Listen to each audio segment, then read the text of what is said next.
ਸਤਿ ਸ਼੍ਰੀ ਅਕਾਲ। ਤੁਸੀਂ ਜੁੜੇ ਹੋਏ ਹੋ ਪੰਜਾਬੀ ਰੇਡੀਓ USA ਦੇ ਨਾਲ ਤੇ ਮੈਂ ਹਾਂ ਪ੍ਰਵੀਨ ਸ਼ਰਮਾ ਲੈ ਕੇ ਹਾਜ਼ਰ ਹਾਂ ਪ੍ਰੋਗਰਾਮ ਖਬਰ ਤੇ ਨਜ਼ਰ। ਖਬਰ ਤੇ ਨਜ਼ਰ ਪ੍ਰੋਗਰਾਮ ਦੇ ਵਿੱਚ ਕਈ ਅਹਿਮ ਤੇ ਕਈ ਖਾਸ ਖਬਰਾਂ ਨੂੰ ਲੈ ਕੇ ਚਰਚਾ ਕਰਨ ਦੇ ਲਈ ਜੁੜ ਚੁੱਕੇ ਨੇ ਪੰਜਾਬ ਤੋਂ ਸੀਨੀਅਰ ਪੱਤਰਕਾਰ ਦੀਪਕ ਸ਼ਰਮਾ ਚਨਾਰਥਲ ਜੀ। ਸ਼ਰਮਾ ਸਤਿ ਸ਼੍ਰੀ ਅਕਾਲ, ਸਵਾਗਤ ਹੈ ਜੀ ਪੰਜਾਬੀ ਰੇਡੀਓ USA ਤੇ। ਸਤਿ ਸ਼੍ਰੀ ਅਕਾਲ ਪ੍ਰਵੀਨ ਜੀ, ਸਾਰੇ ਦਰਸ਼ਕਾਂ ਨੂੰ ਸਰੋਤਿਆਂ ਨੂੰ ਪਿਆਰ ਭਰੀ ਸਤਿ ਸ਼੍ਰੀ ਅਕਾਲ। ਸਤਿ ਸ਼੍ਰੀ ਅਕਾਲ ਜੀ। ਪ੍ਰੋਗਰਾਮ ਦੇ ਵਿੱਚ ਅੱਗੇ ਵਧਣ ਤੋਂ ਪਹਿਲਾਂ ਧੰਨਵਾਦ ਕਰਦੇ ਚਲੀਏ ਸਪਾਂਸਰਸ ਦਾ ਜਿਹੜੇ ਜ਼ਰੀਆ ਬਣਦੇ ਨੇ ਇਹਨਾਂ ਪ੍ਰੋਗਰਾਮਾਂ ਨੂੰ ਤੁਹਾਡੇ ਤੱਕ ਪਹੁੰਚਾਉਣ ਦੇ ਲਈ। ਖਾਲਸਾ ਇੰਸ਼ੋਰੈਂਸ ਏਜੰਸੀ ਵਾਲੇ, ਜਿਨ੍ਹਾਂ ਤੋਂ ਤੁਸੀਂ ਹਰ ਤਰੀਕੇ ਦੀ ਇੰਸ਼ੋਰੈਂਸ ਲੈ ਸਕਦੇ ਹੋ। ਇੰਸ਼ੋਰੈਂਸ ਬਾਰੇ ਪਤਾ ਕਰਨ ਦੇ ਲਈ ਇਹਨਾਂ ਦਾ ਨੰਬਰ ਹੈ 468-272-2500। ਇਹ 1992 ਤੋਂ ਲਗਾਤਾਰ ਇੰਸ਼ੋਰੈਂਸ ਬਿਜ਼ਨਸ ਦੇ ਵਿੱਚ ਸ਼ਾਨਦਾਰ ਸੇਵਾਵਾਂ ਦੇ ਰਹੇ ਨੇ ਤੇ ਅਮਰੀਕਾ ਭਰ ਦੇ ਵਿੱਚ ਇੰਸ਼ੋਰੈਂਸ ਕਰਦੇ ਨੇ। ਓਬਾਮਾ ਕੇਅਰ, ਮੈਡੀਕੇਅਰ ਜਾਂ ਫਿਰ ਕਵਰਡ ਕੈਲੀਫੋਰਨੀਆ ਬਾਬਤ ਪਾਲਿਸੀ ਕਰਵਾਉਣ ਦੇ ਲਈ, ਸਲਾਹ ਲੈਣ ਦੇ ਲਈ ਅੱਜ ਹੀ ਕਾਲ ਕਰੋ 468-272-2500 ਤੇ। ਟਰਕੀਅਨ ਇਮੀਗ੍ਰੇਸ਼ਨ ਲਾ ਫਰਮ ਵਾਲੇ, ਜੇ ਟਰਕੀਅਨ ਅਟਾਰਨੀ ਟਰਕੀਅਨ ਦੇ ਨਾਲ ਤੁਸੀਂ US ਇਮੀਗ੍ਰੇਸ਼ਨ ਬਾਬਤ ਕੋਈ ਵੀ ਸਲਾਹ ਕਰਨੀ ਹੈ ਤੇ ਇਹਨਾਂ ਦਾ ਨੰਬਰ ਹੈ 415-909-0503। Gurdeep Singh Virdi Clovis, Mandeep Singh, Sandeep Kaur San Jose, Jind Kaur, Anayat Kaur Bakersfield, Mahinder Singh Mahinder Kaur Mattu Yuba City, Amrik Singh Atwal, Jarnail Singh Yuba City, Jaswinder Singh Nagra Roseville ਅਤੇ ਜਰਨੈਲ ਸਿੰਘ ਸਿਆਟਲ ਤੋਂ। ਇਹਨਾਂ ਸਾਰੇ ਹੀ ਸਪਾਂਸਰਸ ਦਾ ਬਹੁਤ-ਬਹੁਤ ਧੰਨਵਾਦ। ਤੇ ਜੇਕਰ ਤੁਸੀਂ ਵੀ ਪੰਜਾਬੀ ਰੇਡੀਓ USA ਦੇ ਇਹਨਾਂ ਪ੍ਰੋਗਰਾਮਾਂ ਨੂੰ ਸਪਾਂਸਰ ਕਰਨਾ ਚਾਹੁੰਦੇ ਹੋ ਤਾਂ ਸਟੂਡੀਓ ਦਾ ਨੰਬਰ ਹੈ 468-272-5200। ਅੱਜ ਦਾ ਇਹ ਖਬਰ ਤੇ ਨਜ਼ਰ ਪ੍ਰੋਗਰਾਮ ਸਾਲ 2025 ਦੀ 6 ਜਨਵਰੀ ਦਾ ਪ੍ਰੋਗਰਾਮ ਹੈ ਤੇ ਦਿਨ ਅੱਜ ਸੋਮਵਾਰ ਹੈ। ਖਬਰਾਂ ਦੀ ਸ਼ੁਰੂਆਤ ਕਰੀਏ ਪੰਥਕ ਖਬਰ ਤੋਂ, ਇੱਕ ਅਹਿਮ ਪੰਥਕ ਖਬਰ ਤੋਂ ਜਿਹਦੇ ਉੱਤੇ ਚਰਚਾ ਆਪਾਂ ਲਗਾਤਾਰ ਕਰ ਰਹੇ ਸਾਂ, ਪਰ ਕੋਈ ਵੀ ਉਸ ਨੁਕਤੇ ਉੱਤੇ ਵਿਚਾਰ ਕਰਨ ਦੇ ਲਈ ਰਾਜ਼ੀ ਨਹੀਂ ਸੀ, ਜਾਂ ਕਹਿ ਲਈ ਕਿ ਪੰਜਾਬੀ ਮੀਡੀਆ ਦੇ ਵਿੱਚ ਉਸ ਨੁਕਤੇ ਤੇ ਵਿਚਾਰ ਬਹੁਤ ਘੱਟ ਹੋ ਰਹੀ ਸੀ, ਟਾਵੇਂ ਮੀਡੀਆ ਤੋਂ ਬਿਨਾਂ। ਜਥੇਦਾਰ ਸਾਹਿਬ ਨੂੰ ਸਿੱਧਾ ਫਰਮਾਨ ਕਰਨਾ ਪਿਆ, ਕਹਿੰਦੇ ਸੁਖਬੀਰ ਦਲ ਨੂੰ ਹੁਣ ਮੰਨਣਾ ਹੀ ਪਵੇਗਾ ਅਕਾਲ ਤਖਤ ਸਾਹਿਬ ਦਾ ਹੁਕਮ, ਤੇ ਜਿਹੜੇ ਮਾਮਲਿਆਂ 'ਚ ਹੁਕਮ ਨਹੀਂ ਸੀ ਮੰਨ ਰਹੇ ਉਹਨਾਂ ਤੇ ਆਪਾਂ ਇੱਕ ਦਿਨ ਚਰਚਾ ਵੀ ਕੀਤੀ ਸੀ। ਬਿਲਕੁਲ ਪ੍ਰਵੀਨ ਜੀ, ਦਸਮ ਪਾਤਸ਼ਾਹ ਸ੍ਰੀ ਗੁਰੂ ਗੋਬਿੰਦ ਸਿੰਘ ਜੀ ਦੇ ਪ੍ਰਕਾਸ਼ ਪੁਰਬ ਦੇ ਮੌਕੇ ਤੇ ਜੀ ਸ੍ਰੀ ਅਕਾਲ ਤਖਤ ਸਾਹਿਬ ਦੇ ਜਥੇਦਾਰ ਗਿਆਨੀ ਰਘੁਵੀਰ ਸਿੰਘ ਹੋਰੀ ਮੀਡੀਆ ਦੇ ਰੂਬਰੂ ਹੋਏ ਜੀ ਤੇ ਮੀਡੀਆ ਨੂੰ ਮੁਖਾਤਬ ਹੁੰਦਿਆਂ ਉਹਨਾਂ ਨੇ ਕੁਝ ਗੱਲਾਂ ਸਪਸ਼ਟ ਕੀਤੀਆਂ, ਜਿਵੇਂ ਨਾਰਾਇਣ ਸਿੰਘ ਚੌੜਾ ਮਾਮਲੇ 'ਚ ਜਿਹੜੇ ਬੰਦੇ ਨੇ ਉਹਦੀ ਦਸਤਾਰ ਉਤਾਰੀ ਸੀ, ਹਾਂਜੀ, ਉਸ ਮਾਮਲੇ ਦੇ ਉੱਤੇ ਉਹਨਾਂ ਨੇ ਕਿਹਾ ਕਿ ਉਹਨੇ ਅਚੇਚੇ ਤੌਰ ਤੇ ਲਿਖਤੀ ਮਾਫੀ ਮੰਗੀ ਹੈ। ਠੀਕ ਹੈ, ਕਿਉਂਕਿ ਉਹ ਕਹਿੰਦੇ ਕਿ ਉਹ ਅਣਜਾਣਪਣੇ 'ਚ, ਗਲਤੀ 'ਚ, ਕਿਸੇ ਤਕਰਾਰ, ਬਹਿਸ, ਧੱਕੇ ਮੁੱਕੀ 'ਚ ਪੱਗ ਨਹੀਂ ਉਤਰੀ, ਉਹ ਇਰਾਦਾ ਹੀ ਸੀਗਾ ਉਹਦਾ ਪੱਗ ਤਾਰਨ ਦਾ, ਉਹਨੇ ਜਾਣਬੁੱਝ ਕੇ ਤਾਰੀ ਹੈ। ਸੋ ਕਹਿੰਦੇ ਉਹ ਸਪਸ਼ਟ ਦਿਖ ਰਿਹਾ, ਇਸ ਲਈ ਕਹਿੰਦੇ ਕਿ ਉਹਦੀ ਲਿਖਤੀ ਮਾਫੀ ਆਈ ਹੈ। ਹੁਣ ਉਸ ਮਾਫੀ ਨੂੰ ਅਸੀਂ ਵਿਚਾਰਾਂਗੇ ਕਿ ਉਸ ਨੂੰ ਕਬੂਲ ਕਰਨਾ ਕਿ ਨਹੀਂ ਕਰਨਾ, ਕਿਵੇਂ ਦੇਖਣਾ। ਸੋ ਇੱਕ ਤਾਂ ਇਸ ਮਾਮਲੇ ਤੋਂ ਉਹਨਾਂ ਨੇ ਸਪਸ਼ਟਤਾ ਕੀਤੀ। ਦੂਸਰਾ, ਫਿਰ ਉਹਨਾਂ ਨੇ ਕਿਹਾ ਵੀ ਕਿ 2 ਤਰੀਕ ਨੂੰ ਜੋ ਸ੍ਰੀ ਅਕਾਲ ਤਖਤ ਸਾਹਿਬ ਦੀ ਫਸੀਲ ਤੋਂ ਫੈਸਲੇ ਪੜ੍ਹੇ ਗਏ ਜੀ, ਜੋ ਹੁਕਮਨਾਮੇ 2 ਦਸੰਬਰ ਨੂੰ ਸ੍ਰੀ ਅਕਾਲ ਤਖਤ ਸਾਹਿਬ ਦੀ ਫਸੀਲ ਤੋਂ ਐਲਾਨੇ ਗਏ, ਜੋ ਹੁਕਮਨਾਮੇ ਦਿੱਤੇ ਗਏ, ਉਹਨਾਂ ਹੁਕਮਨਾਮਿਆਂ ਦੀ ਹੂਬਹੂ ਪਾਲਣਾ ਕਰਨੀ ਪਵੇਗੀ। ਠੀਕ ਹੈ ਜੀ। ਜੇ ਤੁਸੀਂ ਸਿੱਖ ਸਿਧਾਂਤ ਨੂੰ ਮੰਨਦੇ ਹੋ, ਜੇ ਅਕਾਲ ਤਖਤ ਸਾਹਿਬ ਨੂੰ ਮੰਨਦੇ ਹੋ, ਜੇ ਗੁਰੂ ਨੂੰ ਮੰਨਦੇ ਹੋ, ਤਾਂ ਗੁਰੂ ਦੀ ਮੰਨਣੀ ਪਏਗੀ। ਉਸ ਸਥਾਨ ਤੋਂ ਆਇਆ ਫੈਸਲਾ, ਗੁਰੂ ਦਾ ਫਰਮਾਨ, ਹੁਕਮਨਾਮਾ ਸ਼ਬਦ ਤਾਂ ਹੀ ਵਰਤਿਆ ਜਾਂਦਾ। ਸੋ ਇਹ ਇਸ ਲਈ ਕਹਿੰਦੇ ਕਿ ਤੁਸੀਂ ਉਸ ਦਿਨ ਜੋ ਕੁਝ ਪ੍ਰਵਾਨ ਕੀਤਾ ਹੈ, ਅਸਤੀਫੇ ਹੈ, ਤਾਂ ਤੁਹਾਨੂੰ ਅਸਤੀਫੇ ਹੁਣ ਪ੍ਰਵਾਨ ਕਰਕੇ ਦੱਸਣਾ ਪਏਗਾ, ਇਹਨੂੰ ਲਟਕਾਓ ਨਾ, ਉਹਨਾਂ ਨੇ ਸਪਸ਼ਟ ਕਿਹਾ ਜੀ। ਤੇ ਇਸ ਤਰ੍ਹਾਂ ਇਹ ਸਿੱਧਾ ਸੰਕੇਤ ਸੁਖਬੀਰ ਬਾਦਲ ਦਲ ਲਈ ਜਥੇਦਾਰ ਗਿਆਨੀ ਰਘੁਵੀਰ ਸਿੰਘ ਨੇ ਦੇਤਾ ਕਿ ਵੀ ਏਦਾਂ ਨਹੀਂ ਸਰਨਾ ਕਿ ਤੁਸੀਂ ਧਾਰਮਿਕ ਸੇਵਾ ਨੂੰ ਪੂਰੀ ਕਰਕੇ ਕਹੋ ਜੀ ਲਓ ਜੀ ਅਸੀਂ ਅਰਦਾਸ ਕਰਕੇ ਵਿਹਲੇ ਹੋ ਗਏ, ਕਿ ਰਾਜਨੀਤਿਕ ਪੈਂਤੜਿਆਂ ਤੋਂ ਕਿਨਾਰਾ ਨਹੀਂ ਕੀਤਾ ਜਾ ਸਕਦਾ। ਲਗਾਤਾਰ ਸੁਖਬੀਰ ਬਾਦਲ ਦੇ ਸਾਥੀ ਮੀਡੀਆ ਦੇ ਵਿੱਚ ਆ ਕੇ, ਵੱਖ-ਵੱਖ ਚੈਨਲਾਂ ਤੇ ਆ ਕੇ, ਵੱਖ-ਵੱਖ ਡਿਬੇਟ 'ਚ ਆ ਕੇ ਇਹ ਤਰਕ ਬਤਰਕ ਦੇ ਰਹੇ ਨੇ ਕਿ ਜੀ ਸੰਵਿਧਾਨਕ ਤੌਰ ਤੇ ਬਹੁਤ ਮੁਸ਼ਕਲ ਹੈ ਸਾਡੇ ਲਈ, ਇਹ ਜੀ ਪਾਰਟੀ ਦੀ ਰਜਿਸਟ੍ਰੇਸ਼ਨ ਦਾ ਖਤਰਾ ਖੜਾ ਹੈ ਜੀ, ਇਹ ਪਾਰਟੀ ਚੋਣ ਨਿਸ਼ਾਨ ਦਾ ਖਤਰਾ ਖੜਾ ਹੈ ਜੀ, ਅਸੀਂ ਜੀ 7 ਮੈਂਬਰੀ ਕਮੇਟੀ ਵਾਲਾ ਫਰਮਾਨ ਨਹੀਂ। ਕੱਲ ਤਾਂ ਮੈਂ ਇੱਕ ਬੁਲਾਰੇ ਨੂੰ ਇਹ ਵੀ ਸੁਣ ਰਿਹਾ ਸੀ ਅਕਾਲੀ ਦਲ ਦੇ ਨੂੰ, ਉਹ ਕਹਿੰਦਾ ਜੀ ਅਕਾਲ ਤਖਤ ਸਾਹਿਬ ਦਾ ਫੈਸਲਾ ਮੈਂ ਤੁਹਾਨੂੰ ਭੇਜ ਦਿੰਦਾ ਜੀ, ਉਹ 'ਚ ਸਾਨੂੰ ਕਿੱਥੇ ਕਿਹਾ ਜੀ ਕਿ 7 ਮੈਂਬਰੀ ਕਮੇਟੀ ਦਾ ਤੁਸੀਂ ਫੈਸਲਾ ਮੰਨਣਾ, ਇਹ ਤਾਂ 7 ਮੈਂਬਰੀ ਕਮੇਟੀ ਨੇ ਦੇਖਣਾ ਜੀ, ਸਾਡਾ ਉਹਦੇ ਨਾਲ ਕੀ ਲੱਗਾ ਦੇਗਾ ਜੀ, ਅਕਾਲੀ ਦਲ ਦਾ ਕੋਈ ਸੰਬੰਧ ਹੀ ਨਹੀਂ ਜੀ ਉਹਦੇ ਨਾਲ। ਮਤਲਬ ਬਿਲਕੁਲ ਹੀ ਭੱਜਣ ਦੀ। ਮੈਂ ਕਹਿਣਾ ਤੁਹਾਡਾ ਸੰਬੰਧ ਹੈ ਨਹੀਂ ਹੈ, ਮੈਂ ਕਹਿਣਾ ਕਿ ਤੁਹਾਡੇ ਲਈ ਸੰਵਿਧਾਨਕ ਮੁਸ਼ਕਲ ਹੈ ਜਾਂ ਨਹੀਂ ਹੈ, ਵੱਖਰੀ ਗੱਲ। ਸਿੱਧਾ ਸਪਸ਼ਟ ਹੈ ਕਿ ਕੀ ਤੁਸੀਂ ਅਕਾਲ ਤਖਤ ਸਾਹਿਬ ਦਾ ਹੁਕਮ ਮੰਨਣਾ ਹੈ ਕਿ ਨਹੀਂ ਮੰਨਣਾ, ਇਹ ਜਵਾਬ ਦਿਓ। ਜੀ ਜੀ। ਜੇ ਤੁਸੀਂ ਅਕਾਲ ਤਖਤ ਸਾਹਿਬ ਨੂੰ ਸਮਰਪਿਤ ਹੋ, ਗੁਰੂ ਨੂੰ ਸਮਰਪਿਤ ਹੋ, ਉਸ ਮਰਿਆਦਾ ਦਾ ਪਾਲਣਾ ਕਰਨ ਦਾ ਦਮ ਭਰਦੇ ਹੋ, ਉਸ ਧਿਰ ਦੀ ਨੁਮਾਇੰਦਗੀ ਕਰਨ ਦਾ ਦਮ ਭਰਦੇ ਹੋ, ਤੁਸੀਂ ਪੰਥ ਦੀ ਰਾਜਨੀਤੀ ਕਰਨ ਦਾ, ਪੰਥਕ ਮਸਲਿਆਂ ਦੀ ਨੁਮਾਇੰਦਗੀ ਕਰਨ ਦਾ ਦਮ ਭਰਦੇ ਹੋ, ਫਿਰ ਤੁਹਾਨੂੰ ਹੁਕਮਨਾਮੇ ਮੰਨਣੇ ਪੈਣੇ ਜੀ। ਜੇ ਨਹੀਂ ਦਮ ਭਰਦੇ ਫਿਰ ਉਦਣ ਇਹ ਦਾੜੀਆਂ ਰੰਗ ਕੇ ਚੱਲ ਜਾਂਦੇ, ਮਨਪ੍ਰੀਤ ਬਾਦਲ ਵਾਲੀ, ਮਨਜਿੰਦਰ ਸਿੰਘ ਵਾਲੀ ਲਾਈਨ 'ਚ ਖੜ ਜਾਂਦੇ, ਤੁਹਾਨੂੰ ਵੀ ਬਾਹਰ ਕੱਢ ਦਿੰਦੇ ਅਗਲੇ। ਬਿਲਕੁਲ ਜੀ ਬਿਲਕੁਲ। ਇੱਕ ਪਾਸੇ ਤੁਸੀਂ ਕੌਮ ਨੂੰ, ਸੰਗਤ ਨੂੰ, ਪੰਜਾਬ ਨੂੰ ਇਹ ਦਿਖਾਉਣਾ ਚਾਹੁੰਦੇ ਹੋ ਕਿ ਅਸੀਂ ਸੱਚੇ ਸਿੱਖ ਹਾਂ, ਤੇ ਦੂਸਰੇ ਪਾਸੇ ਤੁਸੀਂ ਅਕਾਲ ਤਖਤ ਸਾਹਿਬ ਦੇ ਹੁਕਮਨਾਮੇ ਮੰਨਣ ਤੋਂ ਭੱਜ ਰਹੇ ਹੋ ਜੀ। ਬਿਲਕੁਲ। ਤੇ ਤੁਸੀਂ ਇਹ ਵੀ ਪ੍ਰਚਾਰਨ ਤੇ ਆ ਗਏ ਜੀ ਸਾਡੇ ਲਈ ਸੰਵਿਧਾਨ ਦਾ ਮਸਲਾ ਜੀ, ਸਾਡੇ ਲਈ ਚੋਣ ਨਿਸ਼ਾਨ ਦਾ ਮਸਲਾ, ਸਾਡੇ ਲਈ ਰਜਿਸਟ੍ਰੇਸ਼ਨ ਦਾ ਮਸਲਾ, ਇਹ ਵੱਡੇ ਨੇ ਕਿ ਅਕਾਲ ਤਖਤ ਸਾਹਿਬ ਵੱਡਾ? ਬਿਲਕੁਲ ਤੈਅ ਕਰ ਲਓ। ਸੋ ਪਹਿਲਾਂ ਇਹ ਸਪਸ਼ਟ ਕਰ ਦਿਓ ਫਿਰ ਕਿ ਸਾਡੇ ਲਈ ਤਾਂ ਰਾਜਨੀਤੀ ਜ਼ਰੂਰੀ ਹੈ, ਕੁਰਸੀ ਜ਼ਰੂਰੀ ਹੈ, ਸਾਡੇ ਲਈ ਰੁਤਬਾ ਜ਼ਰੂਰੀ ਹੈ, ਸਾਡੇ ਲਈ ਹੁਕਮਨਾਮੇ ਜ਼ਰੂਰੀ ਨਹੀਂ। ਆਜੋ ਫਿਰ ਜੀ। ਸੋ ਸੰਗਤ ਚ ਸਪਸ਼ਟ ਕਰੋ ਨਾ। ਤੇ ਇਹ ਭਰਮ ਭੁਲੇਖੇ ਪਾ ਕੇ ਜਿਹੜਾ ਲਟਕਾਇਆ ਜਾ ਰਿਹਾ ਸੀ, ਉਹ ਲਗਾਤਾਰ ਸਾਰਿਆਂ ਦੀ ਨਜ਼ਰ ਜਥੇਦਾਰ ਗਿਆਨੀ ਰਘੁਵੀਰ ਸਿੰਘ ਤੇ ਸੀ, ਕਿਉਂਕਿ ਉਹ ਕਾਫੀ ਮਾਮਲਿਆਂ ਤੇ ਲੰਮੇ ਸਮੇਂ ਤੋਂ ਰਿਐਕਟ ਨਹੀਂ ਕਰ ਰਹੇ ਸੀ ਜੀ, ਕਿ ਕਿਵੇਂ ਸਮਾਂ ਵੱਧ ਰਿਹਾ ਹੈ, ਕਿਵੇਂ ਐਸਜੀਪੀਸੀ ਕਾਰਵਾਈਆਂ ਕਰ ਰਹੀ ਹੈ, ਕਿਵੇਂ 7 ਮੈਂਬਰੀ ਕਮੇਟੀ ਚੱਲ ਰਹੀ ਹੈ, ਕੀ ਬਣਿਆ ਅਸਤੀਫਿਆਂ ਦਾ, ਕੀ ਬਣਿਆ ਜਿਹੜੇ 90 ਲੱਖ ਦੇ ਹਿੱਸੇਦਾਰਾਂ ਦਾ ਹਿੱਸਾ ਆਉਣਾ ਸੀ, ਇਹਨਾਂ ਦਾ ਢੀਂਗਸਿਆਂ ਦੀ ਚਰਚਾ ਆ ਗਈ ਸੀ ਕਿ ਉਹਨਾਂ ਨੇ ਦਿੱਤੇ, ਇਹਨਾਂ ਦਾ ਪਤਾ ਹੀ ਨਹੀਂ ਅਜੇ ਤੱਕ ਕੋਈ। ਕੀ ਬਣਿਆ ਮਲੂਕੇ ਦਾ, ਕੀ ਬਣਿਆ ਸਾਬਕਾ ਜਥੇਦਾਰਾਂ ਦਾ, ਕੀ ਬਣਿਆ ਡੇਰਾ ਸਿਰਸਾ ਮੁਖੀ ਵਾਲੀ ਮਾਫੀ ਵਾਲੀ ਚਿੱਠੀ ਦਾ, ਕਿੰਨੇ ਹੀ ਸਵਾਲ ਅਜੇ ਖੜੇ ਨੇ। ਪਰ ਜਥੇਦਾਰ ਸਾਹਿਬ ਦੀ ਚੁੱਪੀ ਸੀ ਜਾਂ ਕਾਗਜ਼ੀ ਪੱਤਰੀ ਕਾਰਵਾਈ ਚੱਲ ਰਹੀ ਸੀ, ਸ਼੍ਰੋਮਣੀ ਕਮੇਟੀ ਦੇ ਪ੍ਰਧਾਨ ਮਿਲ ਰਹੇ ਸੀ, ਇਸ ਵਿਚਾਲੇ ਗਿਆਨੀ ਹਰਪ੍ਰੀਤ ਸਿੰਘ ਵਾਲਾ ਮਸਲਾ ਵੱਡਾ ਹੋ ਰਿਹਾ ਸੀ ਤੇ ਗਿਆਨੀ ਹਰਪ੍ਰੀਤ ਸਿੰਘ ਵਾਲੇ ਮਸਲੇ ਤੇ ਕੱਲ ਸਪਸ਼ਟ ਫਿਰ ਕਿਹਾ ਜਥੇਦਾਰ ਗਿਆਨੀ ਰਘੁਵੀਰ ਸਿੰਘ ਹੋਰਾਂ ਨੇ ਕਿ ਵੀ ਮੈਂ ਸ਼੍ਰੋਮਣੀ ਕਮੇਟੀ ਨੂੰ ਕਹਿ ਚੁੱਕਿਆ ਕਿ ਇਹ ਮਾਮਲਾ ਤੁਹਾਡਾ ਨਹੀਂ, ਅਕਾਲ ਤਖਤ ਸਾਹਿਬ ਦੇ ਅਧਿਕਾਰ ਖੇਤਰ ਦਾ, ਇਹ ਤੁਸੀਂ ਜਾਂਚ ਨਹੀਂ ਕਰਨੀ ਉਹਦੇ ਖਿਲਾਫ, ਅਸੀਂ ਦੇਖਾਂਗੇ, ਸਾਡੇ ਕੋਲ ਲਿਆਓ ਜੇ ਕੋਈ ਸ਼ਿਕਾਇਤ ਹੈ, ਹਾਂਜੀ ਹਾਂਜੀ, ਅਸੀਂ ਦੇਖਾਂਗੇ ਕਿ ਜਾਂਚ ਕਰਨੀ ਕਿ ਨਹੀਂ ਕਰਨੀ। ਉਹਨਾਂ ਨੇ ਨਾਲ ਇਹ ਵੀ ਕਿਹਾ ਕਿ ਜਿਹੜੇ ਦੋਸ਼, ਜਿਹੜੇ ਉਂਗਲ, ਜਿਹੜਾ ਸਵਾਲ ਜਥੇਦਾਰ ਗਿਆਨੀ ਹਰਪ੍ਰੀਤ ਸਿੰਘ ਤੇ ਖੜਾ ਕੀਤਾ ਹੈ, ਹਾਂਜੀ, ਉਸ ਨੂੰ ਬੱਜਰ ਪਾਪ ਦੱਸਦਿਆਂ ਜਥੇਦਾਰ ਗਿਆਨੀ ਹਰਪ੍ਰੀਤ ਸਿੰਘ ਹੋਰੀ ਕਹਿੰਦੇ ਕਿ 5 ਪਿਆਰਿਆਂ ਮੂਹਰੇ ਪੇਸ਼ ਹੋ ਕੇ ਆਪਣਾ ਸਪਸ਼ਟੀਕਰਨ ਦੇ ਚੁੱਕੇ ਨੇ। ਗਿਆਨੀ ਰਘੁਵੀਰ ਸਿੰਘ ਦੇ ਕੱਲ ਦੇ ਬੋਲ ਨੇ। ਗਿਆਨੀ ਰਘੁਵੀਰ ਸਿੰਘ ਕਹਿੰਦੇ ਗਿਆਨੀ ਹਰਪ੍ਰੀਤ ਸਿੰਘ ਹੋਰੀ 5 ਪਿਆਰਿਆਂ ਮੂਹਰੇ ਪੇਸ਼ ਹੋ ਕੇ ਆਪਣਾ ਪੱਖ ਰੱਖ ਚੁੱਕੇ ਨੇ, ਹੁਣ ਇਹ ਤੋਂ ਬਾਅਦ ਕਿਹੜੀ ਜਾਂਚ ਪੜਤਾਲ ਦੀ ਲੋੜ ਹੈਗੀ, ਕਹਿੰਦੇ ਦੱਸੋ ਜੀ। ਤੇ ਕਹਿੰਦੇ ਫੇਰ ਵੀ ਜੇਕਰ ਕੁਝ ਹੋਊਗਾ ਤਾਂ ਅਸੀਂ ਬਚਾਂਗੇ, ਇਹ ਮਾਮਲਾ ਸਾਡੇ ਕੋਲ ਜਿਹੜਾ ਗਿਆਨੀ ਹਰਪ੍ਰੀਤ ਸਿੰਘ ਵਾਲੇ ਮਾਮਲੇ ਤੇ ਵੀ ਉਹਨੇ ਸਪਸ਼ਟਤਾ ਦਿਖਾਤੀ। ਠੀਕ ਹੈ। ਔਰ ਅਕਾਲ ਤਖਤ ਸਾਹਿਬ ਨੂੰ ਹਦਾਇਤ ਦੇ ਰੂਪ ਚ ਵੀ ਸਪਸ਼ਟ ਕਹਿਤਾ ਕਿ ਤੁਹਾਨੂੰ ਹੁਕਮਨਾਮੇ ਮੰਨਣੇ ਪੈਣੇ ਨੇ, ਤੁਹਾਨੂੰ ਅਸਤੀਫੇ ਪ੍ਰਵਾਨ ਕਰਕੇ ਸਾਨੂੰ ਜਾਣਕਾਰੀ ਦੇਣੀ ਪੈਣੀ ਹੈ ਤੇ ਨਵੀਂ ਭਰਤੀ ਦੀ ਪ੍ਰਕਿਰਿਆ ਵਧੇ ਅੱਗੇ। ਸੋ ਇਸ ਲਈ ਜਥੇਦਾਰ ਗਿਆਨੀ ਰਘੁਵੀਰ ਸਿੰਘ ਦੇ ਜਿਹੜੇ ਰੁੱਖ ਦਾ ਇੰਤਜ਼ਾਰ ਸੀ ਕਿ ਉਹ ਸਪਸ਼ਟ ਕਰਨ, ਉਹ ਸਪਸ਼ਟ ਰੂਪ ਚ 10ਵੇਂ ਪਾਤਸ਼ਾਹੀ ਸ੍ਰੀ ਗੁਰੂ ਗੋਬਿੰਦ ਸਿੰਘ ਜੀ ਦੇ ਪ੍ਰਕਾਸ਼ ਦਿਹਾੜੇ ਦੇ ਸਾਹਮਣੇ ਆ ਗਏ। ਤੇ ਇਸ ਲਈ ਹੁਣ ਸਭ ਦੀਆਂ ਨਜ਼ਰਾਂ ਅਕਾਲੀ ਦਲ ਦੇ ਉੱਤੇ ਨੇ, ਉਹਨਾਂ ਦੀ ਲੀਡਰਸ਼ਿਪ ਤੇ ਨੇ ਕਿ ਹੁਣ ਅਗਲਾ ਟਾਲਾ ਕਿਹੜਾ ਵੱਟਦੇ ਨੇ, ਅਗਲਾ ਤਰੀਕਾ। ਉਹ ਸਕੂਲ ਚ ਜਵਾਕ ਕੰਮ ਨਾ ਕਰਕੇ ਲੈ ਕੇ ਜਾਵੇ ਤਾਂ ਕਈ ਤਰ੍ਹਾਂ ਦੇ ਬਹਾਨੇ ਹੁੰਦੇ ਨੇ, ਉਹ ਬਹਾਨੇ ਕੱਢ ਰਹੇ। ਹਾਂਜੀ ਹਾਂਜੀ, ਕਿ ਸਾਨੂੰ ਹੋਮਵਰਕ ਦਿਖਾਉਣਾ ਨਾ ਪਵੇ, ਤੁਹਾਨੂੰ ਜਿਹੜਾ ਹੋਮਵਰਕ ਮਿਲਿਆ ਉਹ ਪੂਰਾ ਕਰਨਾ ਪੈਣਾ ਜਨਾਬ। ਇਹ ਹੁਕਮਨਾਮੇ ਵਾਲਾ ਹੋਮਵਰਕ ਹੈ, ਇਹ ਕਾਗਜ਼ੀ ਪੱਤਰੀ ਮਤਲਬ ਹੋਮਵਰਕ ਨਹੀਂ ਹੈਗਾ ਜੀ। ਬਿਲਕੁਲ।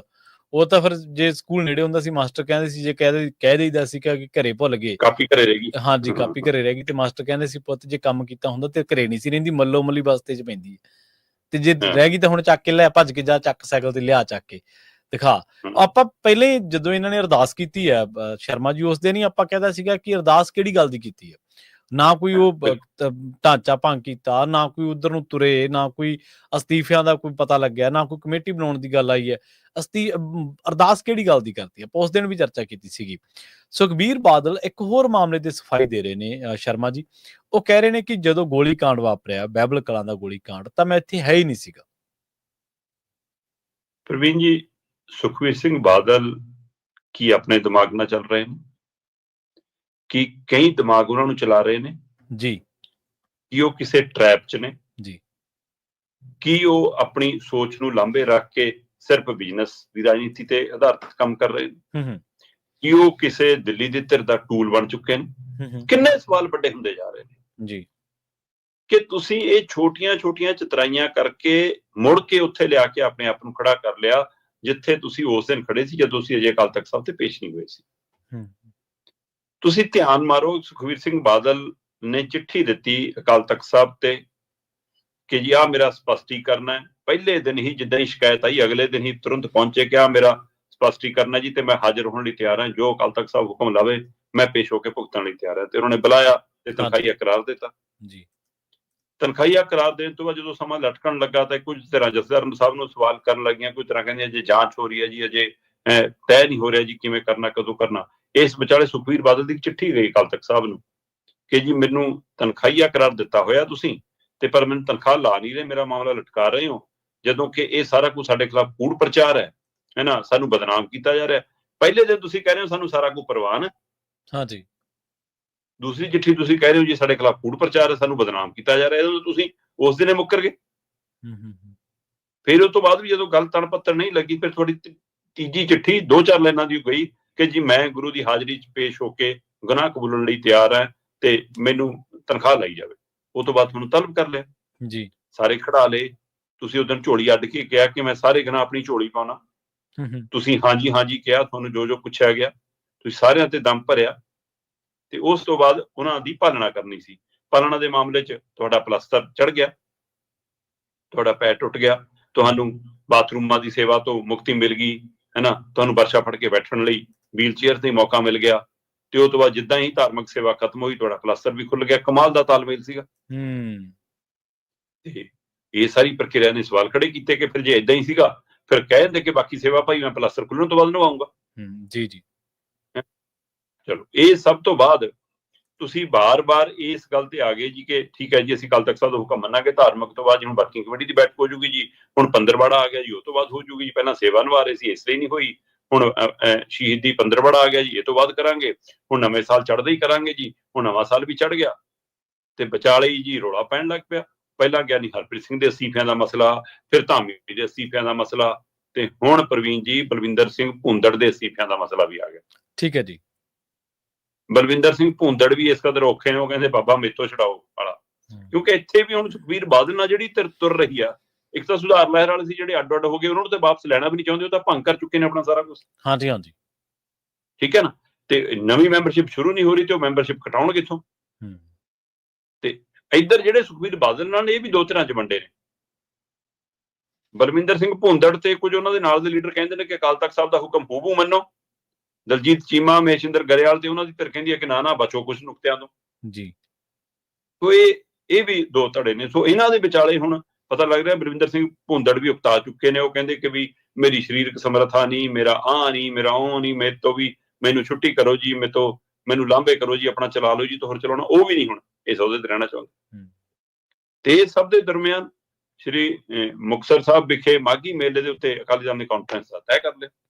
ਹਾਂਜੀ, ਤੇ ਉਹ ਵੱਡਾ ਇਕੱਠ ਸ਼ਕਤੀ ਪ੍ਰਦਰਸ਼ਨ ਦਿਖਾਉਣ ਦੇ ਲਈ, ਕਿਉਂਕਿ ਉਧਰੋਂ ਅੰਮ੍ਰਿਤਪਾਲ ਸਿੰਘ ਤੇ ਸਰਬਜੀਤ ਸਿੰਘ ਖਾਲਸਾ ਵੱਲੋਂ ਪਾਰਟੀ ਦਾ ਐਲਾਨ ਹੋਣਾ ਉਦੋਂ, ਉਸ ਦਾ ਵੀ ਇਹਨਾਂ ਨੂੰ ਫਿਕਰ ਹੈ ਕਿ ਇਕੱਠ ਉਹਦੇ ਨਾਲ ਤੁਲਨਾ ਹੋ ਜਾਣੀ ਹੈ ਸਾਡੀ ਤੇ ਇਸ ਲਈ ਕਹਿੰਦੇ ਇਕੱਠ ਵੀ ਕਰਨਾ। ਤੇ ਅਕਾਲੀ ਲੀਡਰਾਂ ਨੇ ਆਪਣੇ ਆਪਣੇ ਹਲਕਿਆਂ ਵਾਈਜ਼, ਜ਼ਿਲ੍ਹਾ ਵਾਈਜ਼ ਇਕੱਠੇ ਕਰਕੇ ਸੁਖਬੀਰ ਬਾਦਲ ਮੂਹਰੇ ਲੀਡਰਸ਼ਿਪ ਬਿਠਾਤੀ ਤੇ ਸੁਖਬੀਰ ਬਾਦਲ ਨੇ ਉੱਥੇ ਪੂਰਨ ਤੌਰ ਤੇ ਆਪਣੇ ਏਜੰਡੇ ਦਾ, ਆਪਣੀ ਰੂਪਰੇਖਾ ਦਾ, ਅਗਲੀ ਬਣਤਰ ਦਾ ਸਾਰਿਆਂ ਦਾ ਹਵਾਲਾ ਦਿੰਦਿਆਂ ਕਿਹਾ ਕਿ ਸਾਡੇ ਤੇ ਤਾਂ ਜੀ ਬੇਮਤਲਬ ਅਟੈਕ ਹੋ ਰਹੇ ਨੇ, ਬੇਮਤਲਬ ਹੋ ਰਹੇ ਨੇ, ਮੈਂ ਤਾਂ ਇਹ ਸਾਰਾ ਮਸਲਾ ਨਿਬੇੜਨ ਲਈ ਸਾਰਾ ਕੁਝ ਆਪਣੀ ਝੋਲੀ ਪਵਾ ਲਿਆ ਹੈ ਨਾ। ਵੈਸੇ ਮੈਂ ਤਾਂ ਗੋਲੀ ਕਾਂਡ ਵਾਲੇ ਦਿਨ ਇੱਥੇ ਹੈ ਹੀ ਨਹੀਂ ਸੀ ਭਰਾਵਾ। ਗੋਲੀ ਕਦੋਂ ਕਿਹਾ ਕਿ ਅਕਾਲੀ ਦਲ ਨੇ ਚਲਾਈ ਹੈ, ਕਦੋਂ ਕਿਹਾ ਕਿ ਤੁਹਾਡੇ ਲੀਡਰਾਂ ਨੇ ਚਲਾਈ ਹੈ। ਸਵਾਲ ਤਾਂ ਇਹ ਸੀ ਕਿ ਗੋਲੀਆਂ ਚਲਾਉਣ ਵਾਲੇ ਨੂੰ ਹੁਕਮ ਕਿਹਨੇ ਦਿੱਤਾ। ਗੋਲੀਆਂ ਚੱਲਣ ਤੋਂ ਬਾਅਦ FIR ਕਿਹਦੇ ਹੁਕਮਾਂ ਤੇ ਦਰਜ ਹੋਈ ਹੈ, ਕਿਹਨੇ ਕਿਹਾ ਕਿ ਪੁਲਿਸ ਅਣਪਛਾਤੀ ਕਰ ਦੋ, ਸਰਕਾਰੀ ਰਫਲਾਂ, ਸਰਕਾਰੀ ਗੋਲੀਆਂ, ਖਾਕੀ ਵਰਦੀ ਅਣਪਛਾਤੀ ਕਰ ਦੋ। ਸਵਾਲ ਤਾਂ ਇਹ ਹੈ।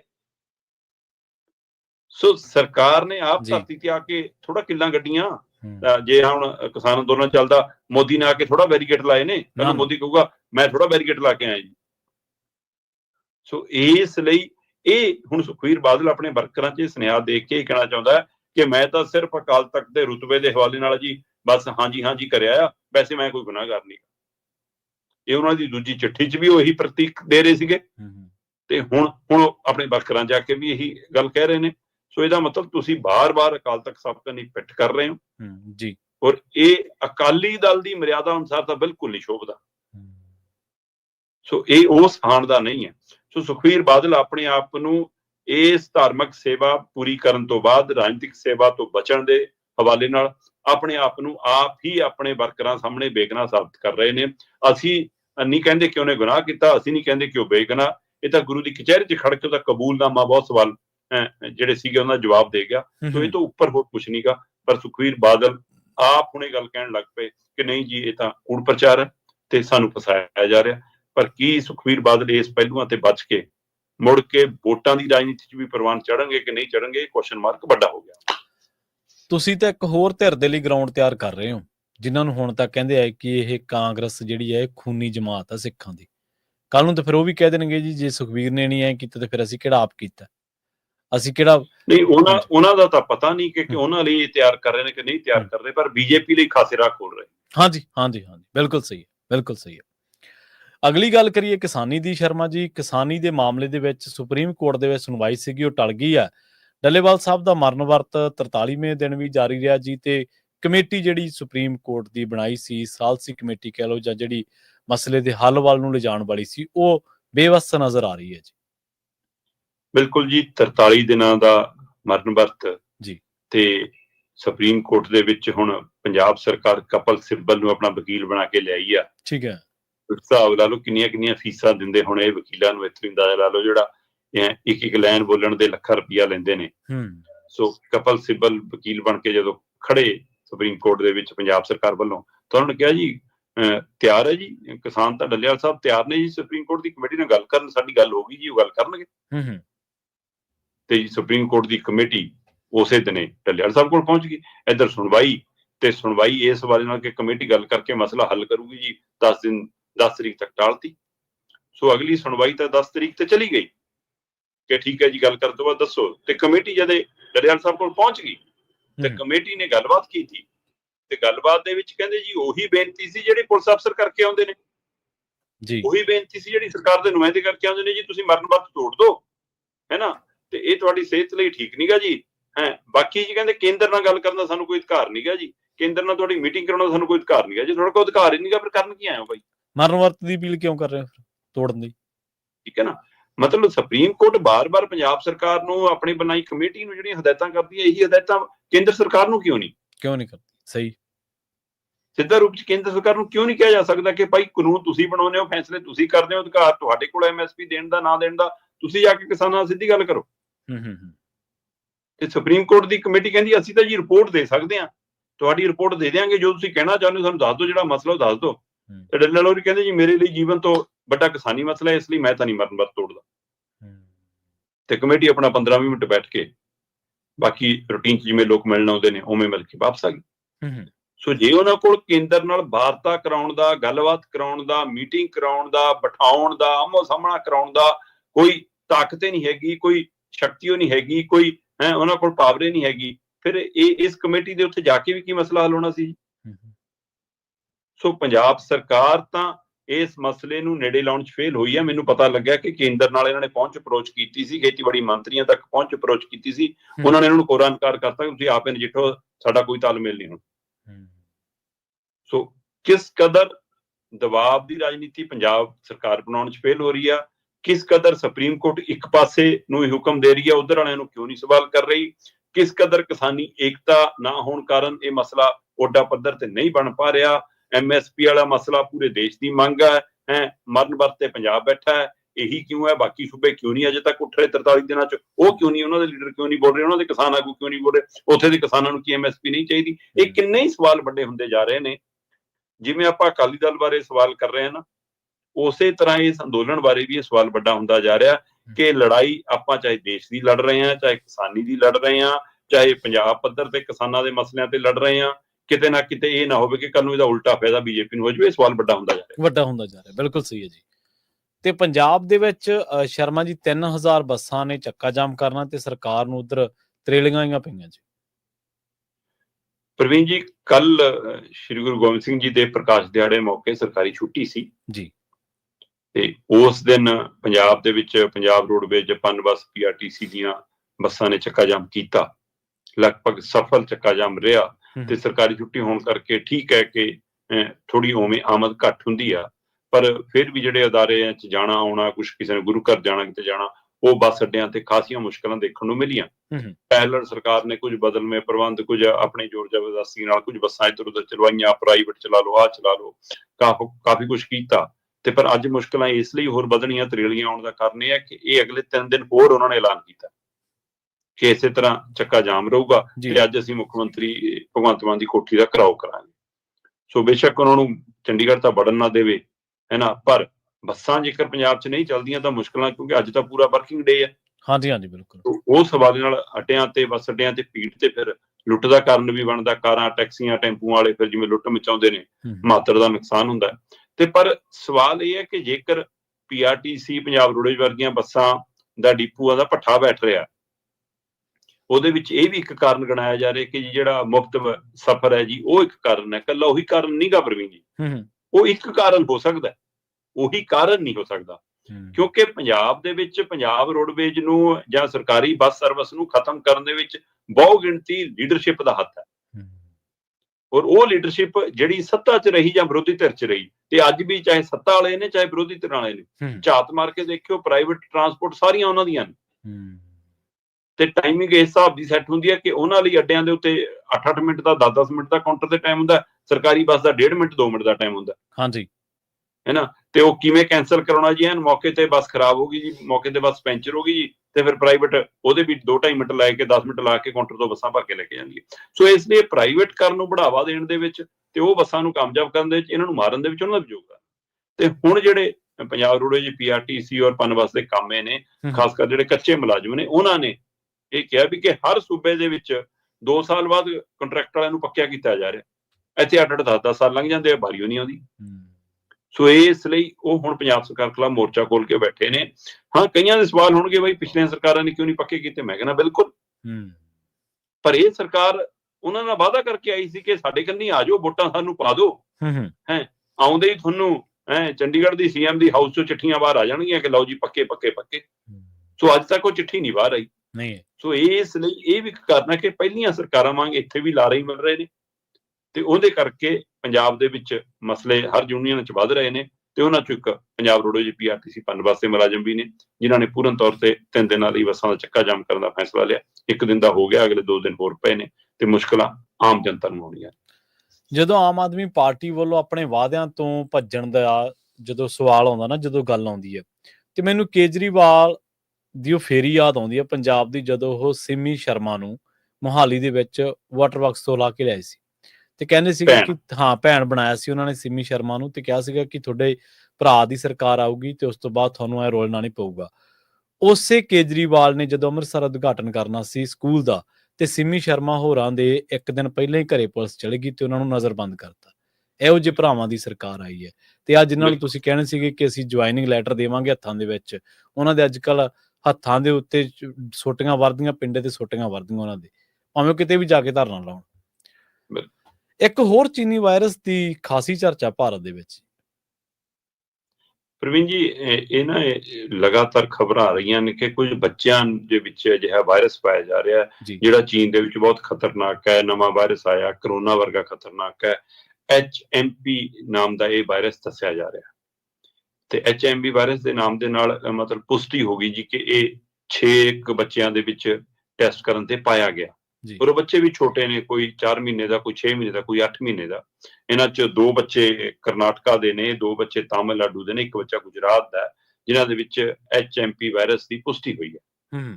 ਤੇ ਜਿੱਦਾਂ ਹੀ ਇਹ ਪੁਸ਼ਟੀ ਹੋਈ ਤੇ ਮੀਡੀਆ 'ਚ ਖਬਰਾਂ ਚੱਲੀਆਂ, ਤੇ ਇੱਕ ਵਾਰ ਫਿਰ ਡਰ ਪੈਦਾ ਹੋ ਗਿਆ, ਕਿਉਂਕਿ ਜਦੋਂ ਕਰੋਨਾ ਦੇਖ ਚੁੱਕੇ ਨੇ ਲੋਕ, ਤਾਂ ਫਿਰ ਉਹ ਦੁੱਧ ਦਾ ਫੁਕਿਆ ਫਿਰ ਲੱਸੀ ਨੂੰ ਫੁੱਕਾ ਮਾਰ ਕੇ ਪੀਂਦਾ। ਹਰੇਕ ਨੂੰ ਡਰ ਲੱਗਦਾ ਕਿ ਫਿਰ ਕੰਮ ਤੇ ਅਸਰ, ਕਾਰੋਬਾਰ ਤੇ ਅਸਰ, ਨੌਕਰੀ ਪੇਸ਼ੇ ਤੇ ਅਸਰ, ਪਰਿਵਾਰਕ ਮਸਲਿਆਂ ਤੇ ਅਸਰ। ਤੇ ਇਹ ਸਾਰੀਆਂ ਜਿਹੜੀਆਂ ਫਿਕਰਮੰਦੀਆਂ ਉਹਦੇ ਵਿੱਚੋਂ ਹੁਣ ਡਾਕਟਰਾਂ ਨੇ ਬਾਹਰ ਕੱਢਿਆ। ਡਾਕਟਰ ਕਹਿੰਦੇ ਕਿ ਬਿਲਕੁਲ ਇਹ ਵਾਇਰਸ ਹੈਗਾ, ਪਰ ਇਹ ਉਨਾ ਖਤਰਨਾਕ ਨਹੀਂ ਹੈ, ਇਹ ਕਰੋਨਾ ਨਹੀਂ ਹੈ। ਠੀਕ ਹੈ। ਉਹ ਕਹਿੰਦੇ ਕਿ ਪਹਿਲੀ ਗੱਲ ਤਾਂ ਇਹ ਕਿ ਜਿੰਨੇ ਬੱਚਿਆਂ 'ਚ ਪਾਇਆ ਗਿਆ ਇਹਨਾਂ ਦੀ ਕੋਈ ਵਿਦੇਸ਼ ਹਿਸਟਰੀ ਨਹੀਂ ਹੈ। ਇਹ ਬੱਚੇ ਜਿਹਨਾਂ ਦੇ ਮਾਪੇ ਇਹਨਾਂ ਦਿਨਾਂ 'ਚ ਕਿਤੇ ਵਿਦੇਸ਼ ਜਾ ਕੇ ਨਹੀਂ ਆਏ। ਦੂਸਰਾ, ਇਹਨਾਂ ਦਿਨਾਂ ਦੇ ਵਿੱਚ ਜਦੋਂ ਸਰਦੀ ਸਿਖਰ ਤੇ ਹੁੰਦੀ ਹੈ ਤਾਂ ਇਹ ਨਜ਼ਲੇ ਜ਼ੁਕਾਮ ਤੋਂ ਨਮੂਨੀਆ 'ਚ ਬਦਲਦਾ ਰਿਹਾ, ਤੇ ਉਸੇ ਪ੍ਰਕਿਰਿਆ ਦਾ ਇਹ ਨਾਰਮਲ ਹੈ। ਤੇ ਇਹਨਾਂ 'ਚੋਂ 4 ਬੱਚੇ ਹੁਣ ਠੀਕ ਹੋ ਚੁੱਕੇ ਨੇ। ਸੋ ਮਾਹਿਰ ਡਾਕਟਰਾਂ ਦੀ ਰਾਏ ਹੈ ਕਿ ਇਹ ਰੂਟੀਨ ਵਾਇਰਸ ਹੈ ਜਿਹੜਾ ਸਰਦੀਆਂ 'ਚ ਹੋ ਜਾਂਦਾ, ਔਰ ਛੋਟੇ ਬੱਚਿਆਂ ਤੇ ਜਾਂ ਬਜ਼ੁਰਗਾਂ ਤੇ ਵੱਧ ਅਸਰ ਦਿਖਾ ਦਿੰਦਾ, ਕਿਉਂਕਿ ਕਮਜ਼ੋਰ ਹੁੰਦੀਆਂ ਨੇ ਉਹਨਾਂ ਦੀਆਂ ਸਾਰੀਆਂ ਸਰੀਰਕ ਸ਼ਕਤੀਆਂ। ਸੋ ਇਸ ਲਈ ਕਹਿੰਦੇ ਕਿ ਇਹਨੂੰ ਸਿਰਫ ਤੇ ਸਿਰਫ ਸਰਦੀ ਜ਼ੁਕਾਮ ਵਾਲਾ ਹੈ ਨਾ, ਠੰਡ ਦੇ ਵਿੱਚ ਹੋਇਆ ਵਾਇਰਸ ਵਜੋਂ ਹੀ ਲੈਣ ਦੀ ਲੋੜ ਹੈ। ਇਹੋ ਜਿਹਾ ਚੀਨੀ ਵਾਇਰਸ ਜਿਹਦੇ ਨਾਲ ਕਰੋਨਾ ਵਰਗਾ ਖਤਰਾ ਹੋ ਜਾਊਗਾ। ਖੈਰ, ਗੱਲ ਨੂੰ ਵਧਾ ਚੜਾ ਕੇ ਵੀ ਨਾ ਦਿਖਾਇਆ ਕਰੋ, ਇਹ ਵੀ ਉਹਨਾਂ ਦੀ ਸਲਾਹ ਹੈ। ਜੀ ਬਿਲਕੁਲ, ਪਰ ਜਿਵੇਂ ਤੁਸੀਂ ਸ਼ੁਰੂ ਦੇ ਵਿੱਚ ਹੀ ਗੱਲ ਨਿਬੇੜਤੀ ਸੀਗੀ ਵੀ ਜਦੋਂ ਦੁੱਧ ਦਾ ਕਈ ਵਾਰੀ ਸੜਿਆ ਮੂੰਹ ਤੇ ਲੱਸੀ ਨੂੰ ਵੀ ਫੂਕਾ ਮਾਰਦਾ, ਲੋਕ ਉਸ ਗੱਲ ਨੂੰ ਲੈਂਦੇ ਨੇ। ਪਰ ਅਸਲ ਦੇ ਵਿੱਚ ਆਪਣੇ ਬਜ਼ੁਰਗ ਤਾਂ ਬਹੁਤ ਪਹਿਲਾਂ ਹੀ ਕਹਿੰਦੇ ਸੀ, ਉਹ ਕਹਿੰਦੇ ਜਿਹੜੀ ਸਿਆਲ ਹੁੰਦਾ ਨਾ ਜਿਹੜਾ, ਇਹ ਵਾਹ ਵੈਦੀ ਦਾ ਘਰ ਹੁੰਦਾ। ਮਤਲਬ ਉਹ ਕਹਿੰਦੇ ਸੀ ਕਿ ਵੀ ਬਿਮਾਰੀਆਂ ਲੱਗਦੀਆਂ, ਕਿਉਂਕਿ ਗਰਮੀਆਂ ਦੇ ਵਿੱਚ ਹਵਾ ਖੁਸ਼ਕ ਹੁੰਦੀ ਹੈ, ਇਹ ਸਰਦੀਆਂ 'ਚ ਹਵਾ ਨਮੀ ਵਾਲੀ ਹੁੰਦੀ ਹੈ, ਉਹ ਸਰੀਰ ਦੇ ਲਈ ਬਿਮਾਰੀਆਂ ਦਾ ਕਾਰਨ ਬਣਦੀ ਹੈ ਬਹੁਤ ਵੱਡਾ।